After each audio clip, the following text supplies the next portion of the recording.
Welcome to Crime Curio,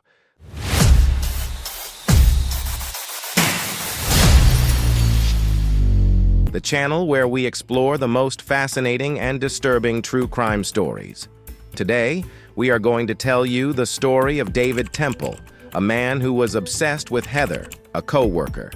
He was married to Belinda, who was pregnant with their second child. But he wanted to be with Heather, and he was willing to do anything to make it happen. He killed his pregnant wife, Belinda, and tried to cover it up. But he underestimated the power of justice, and he was convicted. This is the true story of a man who killed his wife for obsession.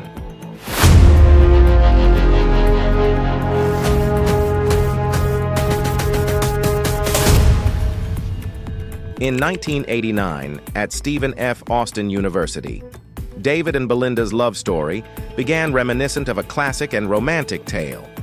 David Temple, nicknamed the Temple of Doom as a college football team linebacker, tied the knot with Belinda in 1992. Their paths crossed during their time at Stephen F. Austin State University, and later, they both became high school teachers. While Belinda worked as a special education teacher, David took on the role of a football coach. Their journey from college sweethearts to educators unfolded with shared passions and commitments. Their story reflects the beauty of enduring love, shaped by the chapters of their academic and professional lives. In addition to studying, she works part-time as a basketball coach, and the young woman had high expectations at the same university. She meets David Temple. He, like Belinda, is a part-time coach, but for soccer and also plays for the university team as team captain. Soccer for David was an integral part of life. He practiced it since childhood, and even then it was clear that he would become a star at school. He always successfully played for his team, for which he was respected by all teachers. Even though David had a difficult character, he could easily insult anyone or even beat up, but he got away with it all. Being on the field during the game, he would start with half a turn and then could not calm down for a very long time later. However, one of the players on his team said that David's aggressiveness is due to the fact that he takes steroids with Belinda. David behaved completely differently, turned into a caring guy who literally could carry his queen in his arms with one amendment, as soon as someone smiled in the direction of his beloved. As David immediately turned on and tried to clarify the relationship on the fists, Belinda also came to. The taste and David's parents, they literally idolized her. They really liked that she, as well as their son, crazy about sports, which means they have a lot in common. Belinda Temple gave birth to Evan in 1995, and the couple decided to raise their family in her husband's hometown of Katy. The couple announced that they were expecting again in the summer of 1998. Belinda was 8 months pregnant with a baby girl when a tragic incident happened. On 11th of January 1999, Belinda Temple received a phone call from the daycare center where she used to take her son, informing him that he had a fever. She immediately left work and rushed to pick him from the daycare. Given that he had a meeting at work, he called her husband in to take care of Evan that afternoon. When she came back from work, she passed at her in-laws' house to pick soup for Evan, and that was the last time she was seen alive. When David came home, he noticed that the back door glass was broken and suspected home invasion. He took his son Evan across the street to a neighbor's house. When David come back to home, he saw that the house was a mess.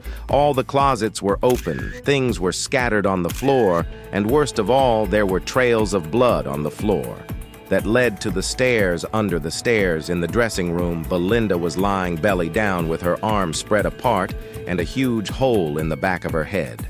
David, apparently out of shock, did not even cry out, did not utter a word, did not rush to his wife's body, but immediately took out his cell phone and dialed the police number. The operator on the other end of the line didn't anticipate the brutality of the murder, so he asked David to check Belinda's pulse and even give her CPR. What the hell kind of CPR are you talking about? Her head is splattered all over the walls. Police officers immediately rushed to the scene. According to the investigators, she was killed execution style by a 12-gauge shotgun. She and her unborn child died from a single gunshot blast to the back of her head from close range. A few days before Belinda's death, Heather and David had confessed their love for one another. Although they tried to downplay the relationship, they got married in June 2001. Their marriage came less than 2 years after Belinda was murdered. After a series of investigations, Temple was indicted for the murder of his wife in 2004. The evidence presented at the trial cleared Sanders as the suspect of the murder. After piecing the evidence together, the prosecutors came to the conclusion that her husband murdered her. According to the prosecutors, the home invasion was staged. One of the prosecutors, Kelly Siegler, argued there were holes in Temple's alibi. David was having an affair with Heather at the time, and he wanted to end his marriage so that he could be with her. The jurist at Harry County found David guilty of the murder of his wife. This ruling came after the murder trial began in the fall of 2007. In the case, he was represented by Dick DeGuerin, a famous Texas defense attorney. Kelly Siegler was the attorney for the case. During the trial, Belinda Temple's twin sister described the relationship between David and his wife as antagonistic. After a 4-week-long trial, he was convicted of murder in November 2007 and sentenced to life in prison. Stephen Claphart was an investigator for the attorney's office in Harris County District. As he began to investigate and go through the case files, a new tip came in on the case. He felt that the trial was unfair and had doubts about whether David had killed his wife. He turned over the new findings to the appellate attorneys in the Temple case, Stanley Schneider and Cassie Gautreau. In 2015, Temple's appellate attorneys secured a new hearing for the case after a close examination of the latest findings. They made their case to the judge and raised the argument that prosecutors hid or delayed revealing hundreds of pages of evidence to the defense team during the trial.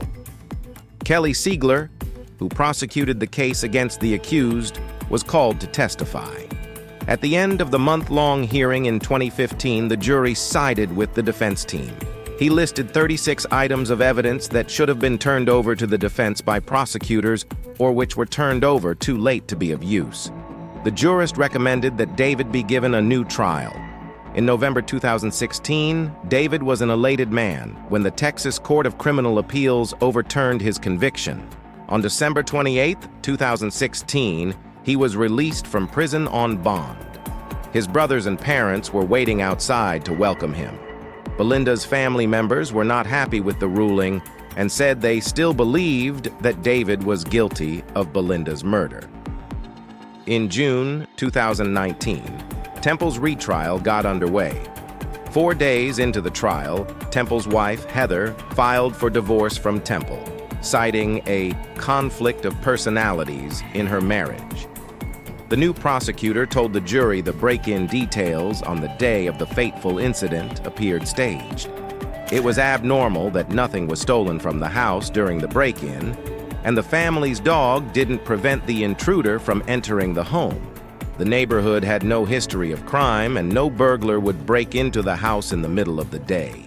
For 18 days, the jury keenly listened to witnesses' testimony, and both sides presented their case. On August 6, 2019, after a retrial, the jury took 8 hours to deliberate on the case verdict. They found Temple guilty of murdering his pregnant wife in their Katy home and ruled that he should go back to prison. Afterward, the jury deliberated for 19 hours, over 3 days, on the sentencing, but they could not reach a unanimous agreement on the matter. Therefore, they rescheduled the hearing for the sentencing of this case to a later date. Temple's next court appearance was scheduled for March 2020, when a new jury would convene to determine his punishment. However, Temple's retrial and sentencing, who had been found guilty twice, was delayed again because of the pandemic. A long time to decide what kind of punishment David deserved. It was when Temple was free, and the court had not yet decided his sentence that the pandemic began. It wasn't until 2023 that the case was revisited. David was found guilty after all. He was sentenced to life in prison. His son Evan, while the trial was going on until the last moment, did not believe that his father was capable of such a cold-blooded murder, and throughout the trial supported him to the last moment.